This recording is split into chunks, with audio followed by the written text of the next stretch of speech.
You know, we've had a lot of amazing games released this year. 10 out of 10s, 9 out of 10s, 8 out of 10s, just a lot of games out of 10. And as great as those games are, sometimes you just need to go back to what I call junk food games. Games that are maybe not critically acclaimed in the same way as like Baldur's Gate 3, but something that you can just sit on the couch and enjoy, like a bin of popcorn or some super sugary candy that you shouldn't be eating, but you eat it anyways. And for me, recently that game has been Hogwarts Legacy. I don't really know what it is, but this has just clicked with me. It just feels good.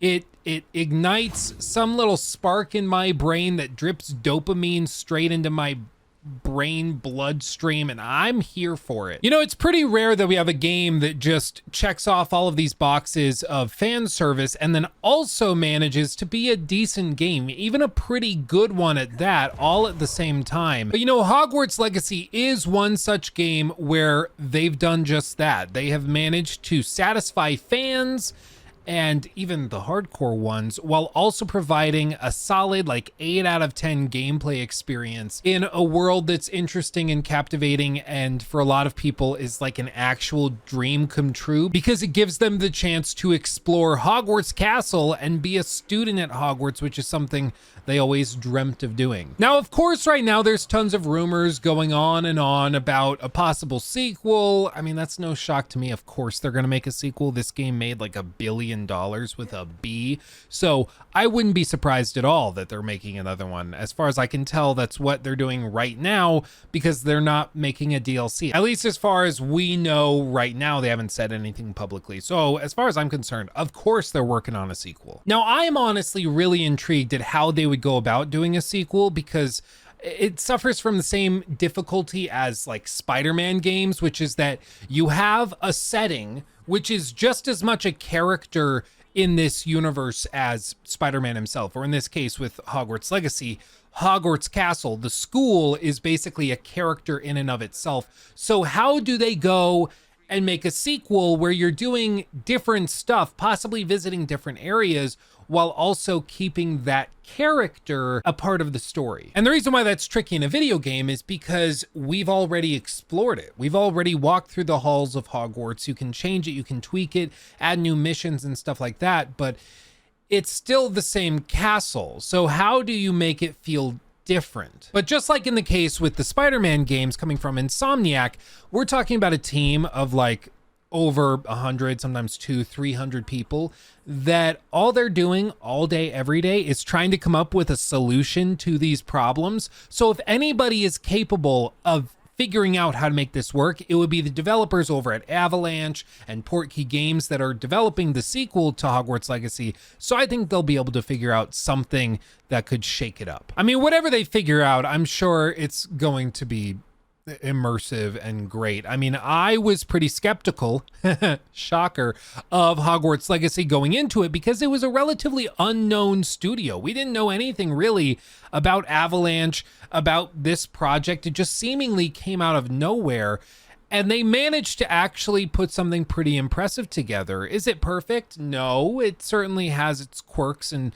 eccentricities that I outlined in my massive critique of the game, which I'll have linked below. But for a lighthearted game set in a universe many people know and love, it was tremendously successful. And that's why I think it's important for us to not just get hung up on like Metacritic scores and stuff, because we can do that, but it's not actually reflective of the joy that can be found in a game necessarily. Like, for example, you might have a frustration with Hogwarts Legacy's combat, or maybe you don't like certain parts of the story, or how they treat you like a student for the first dozen hours or so, and then after that they just give up and stop paying attention to your behaviors. Or you could say that like, hey, I don't like how they handled the unforgivable curses, because you can use them as a student and not get expelled, even though you might be using them in front of your professors in the final mission. All of these are frustrations that might ding a final review score from a critic trying to critique something. But for players enjoying the game, that just doesn't matter that much. And in this case, like, yeah, we can point at things that we'd like to see changed or tweaked in a sequel to Hogwarts Legacy, but if the game is fun, if it's enjoyable, that's all that really matters at the end of the day. These are video games. They're supposed to be fun. They're supposed to be an escape for us gamers. Not everything has to be The Last of Us Part 2. You know, not everything has to make you question your life choices and wonder whether or not you should try to sleep tonight because you're not sure if you're going to have nightmares. Some games should just offer you some lighthearted fun. And then occasional little moments of solemn introspection, such as this one where you can actually find the gravestone for the actor who played Hagrid, who passed away right around the time that this game came out. Might have been a little bit before, actually. You know, I think it's great to have little nods like this to actors like Robbie Coltrane, who had massive impacts on the franchise and the series and this world and our enjoyment and obsession with it. And so little touches like this are just awesome. I love it. Rest in peace, Robbie Coltrane. Rest in peace. But you know what? I think it's a real testament to the quality of a game's open world design and level designs that months after it's released, or even years after it's released, fans and people who enjoyed the game when it launched will still want to come back just to re-experience it. That's where I'm at, where I can poke holes in how this game is designed and how it works and different mechanics and stuff. After all, it's kind of my job. But I also really, really appreciate all of the little touches, the little details and things that they did to really make this game click together and satisfy us fans of this world and franchise. Even when there was like a concerted effort to get the game canceled and to cancel anybody who was enjoying it. And if you're sitting there like, oh, Luke, what's the point of the video? What are we doing here? This is just an appreciation of Hogwarts Legacy, of what this team built and put together, and perhaps a little bit of encouragement to you to maybe go back and give it another run through for Christmas, for the holidays, because after all, we're going to come down to a little calm session in December probably, where like we have Avatar coming out, but there's not a bunch of big releases clogging up the release schedule. So there's going to be plenty of opportunities to revisit games that we've already played or at least tried before and enjoy them anew. Spoiler alert, the other reason I wanted to make this video right around now is because I am currently somewhere kind of cool. Currently meaning after I film this portion, but before you've seen the video, so it's quite confusing. Hello, my name is Luke Stevens.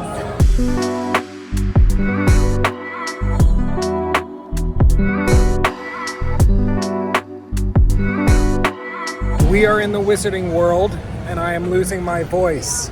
So we are limited in where I can talk about it to places that are slightly quieter, such as in a waiting line for Hagrid's motorbike, whatever adventure.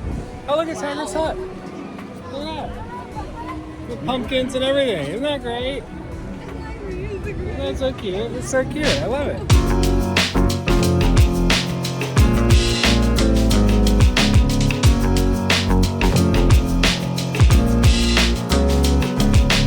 Okay, now it's a little quieter. We're in the Jurassic Park area of the park, walking with Mr. Lockie. He needed a break, a little bit of space, and I can actually hear myself think now. We're here on like a little vacation, having a great time, and we also have been hanging out in the wizarding world, and the thing that always blows me away is just how popular the franchise is.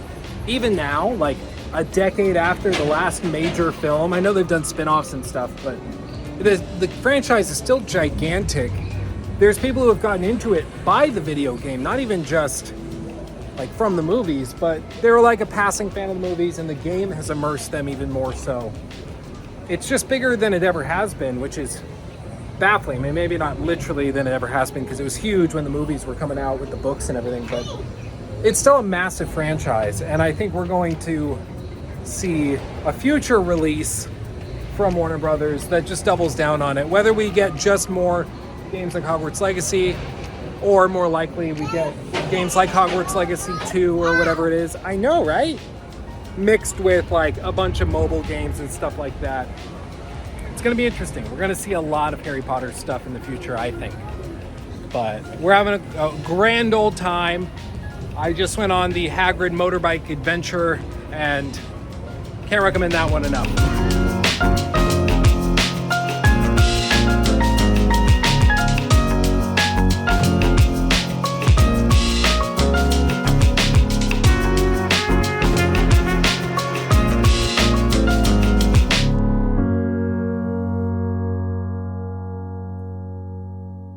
Wasn't that fun? I don't know. I'm hoping it will be, but as of right now, I don't really know. So hopefully that was fun.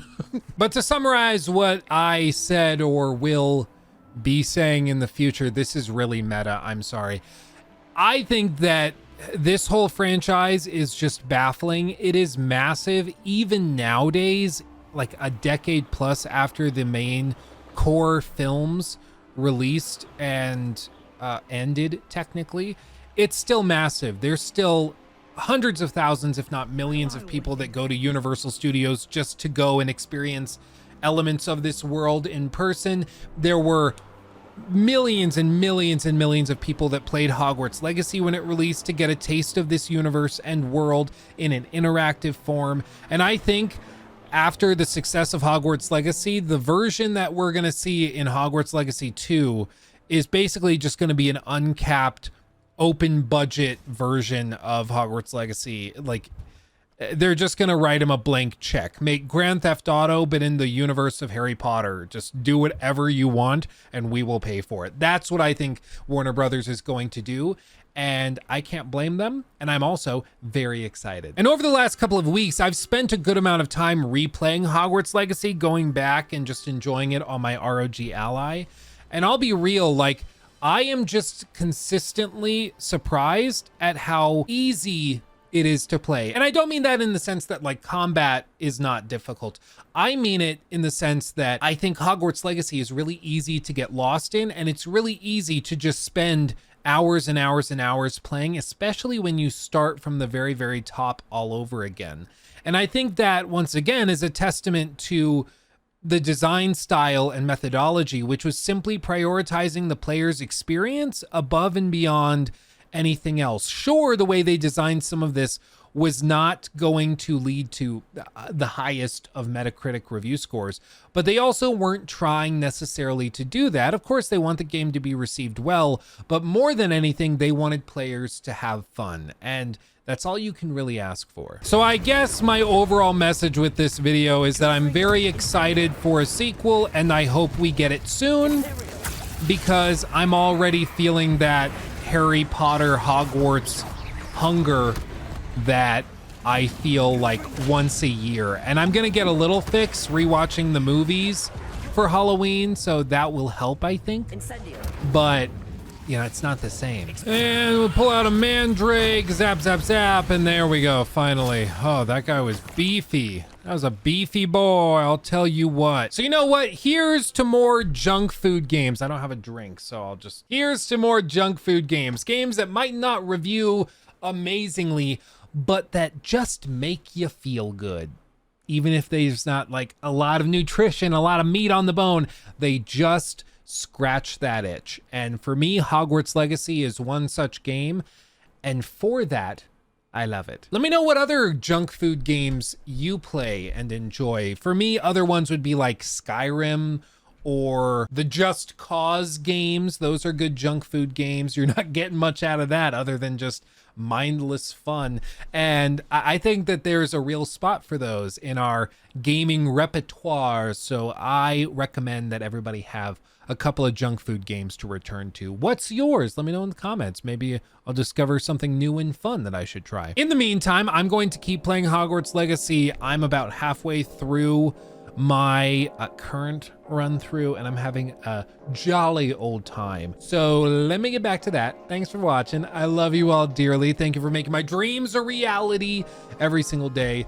It humbles me like none other. I am just baffled. In fact, by the time you're seeing this video, depending on the day, let me see our production calendar. When you're seeing this video, on this day, I am closing on a house, which is like a little terrifying. We're buying our first house, which is just insane. The opportunity arose, timelines lined up, and so we're doing it. And when you're seeing this video on this day, we are closing the house, which is just insane. So we're going to be moving this whole studio. We're going to be shifting everything over there, building a new life, as it were. And it's all thanks to you guys who watch these videos, share them, like, subscribe, all of that stuff. You humble me every day, truly. And I will never forget that you guys have enabled me to do what I love, and then to also have a career and be able to provide for my family, my 2 little boys, and my wife and cats by doing this. It's just amazing. So truly, thank you. But enough ushy gushy stuff. Thanks for watching. I love you all. Let me know what junk food games you play, and I'll see you in the next video. Hugs and kisses. Bye-bye.